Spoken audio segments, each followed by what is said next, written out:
Վերջին 200 տարում չի եղել այնպիսի դեպք, որ Իրանը անձամբ պատերազմ սկսի որևէ երկրի նկատմամբ։ Միշտ փորձել են մեզ ներքաշել ու հրահրել։ Վառ օրինակը 5 օր առաջ սկսված Իրան-Իսրայել հակամարտությունն է։ Այս միտքը շեշտեց Կապանում Իրանի Իսլամական Հանրապետության գլխավոր հյուպատոս Մորթեզա Աբեդինը մեզ տված հարցազրույցի ընթացքում։ Մենք դեռ ճանապարհի սկիզբն ենք, տեսնենք, թե ով ինչքան կարող է դիմադրել։ Իրանի Իսլամական Հանրապետությունում առհասարակ չենք ողջունում պատերազմը։ Հակառակ միջազգային բոլոր ատյանների անցյալ ուրբաթ հարձակում եղավ Իրանի վրա։ Մենք հիմա ուղղակի պաշտպանվում ենք։ Իրանի Իսլամական հեղափոխության հաղթանակից հետո ավելի ծանր օրհասական օրեր ենք ունեցել։ Տարիներ առաջ 72 բարձրաստիճան անձինք, այդ թվում խորհրդարանի падգամավորներ, մեկ օրում նահատակվեցին։ Հավատացած ենք, որ մենք այս անգամ էլ հաղթող ենք լինելու։ Հայտնի խոսք կա. եթե չես ուզում պատերազմ, միշտ պատրաստ եղեք պատերազմի։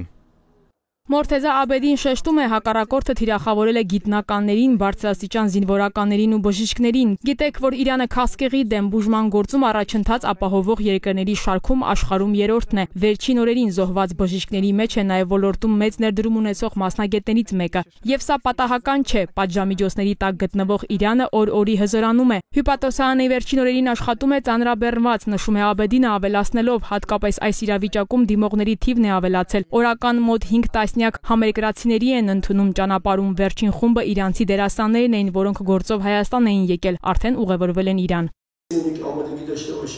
Ես կարող եմ նույնիսկ հենց հիմա ձեզ ուղեկցել Թավրիզ ու Թեհրան, որտեղ դուք կհամոզվեք, թե ինչ սովորական առօրյայով են ապրում մարդիկ, ապաստարաններում թաքնվելու թեմա չկա։ Առիթը օգտագործելով ուզում եմ շնորհակալություն հայտնել Սյունիքի, հատկապես Կապանի ժողովրդին, որ այս օրերին իրենց զանգերով, կապերով մեզ հետ են։ Շատ գնահատելի է մարզային ու քաղաքային իշխանությունների աջակցությունը։ Շնորհակալ եմ Հայաստանին, որ իր կողմնորոշումն ու դիրքորոշումը հստակ հայտնեց։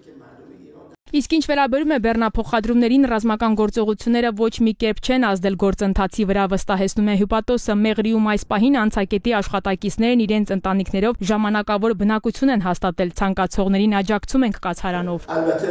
Ոչ մի խնդիր չունենք, փառք Աստծո, ոչ անցակետում, ոչ ճանապարհների։ Ես կասեի դեռ ավելի է ակտիվացել անցուդարձը, քանի որ ամառ է, դպրոցներն էլ արձակուրդ են, թե մարդատարների եւ թե բեռնատարների հոսք է նկատվում։ Քանի որ դեպի Իրան թռիչքները չեղարկվել են, դրսում գտնվող իրանցիները փորձում են ցամաքային ճանապարհով հետ գնալ տուն։ Ինչ վերաբերում է Իրան-Իսրայել հակամարտության ընթացքում սահմանակից Սյունիքի անվտանգությանն ու հնարավոր ռիսկերին, գլխավոր հյուպատոսը որևէ սպառնալիք չի տեսնում եւ ռազմական գործողություն սկսելը հավանական չի համարում։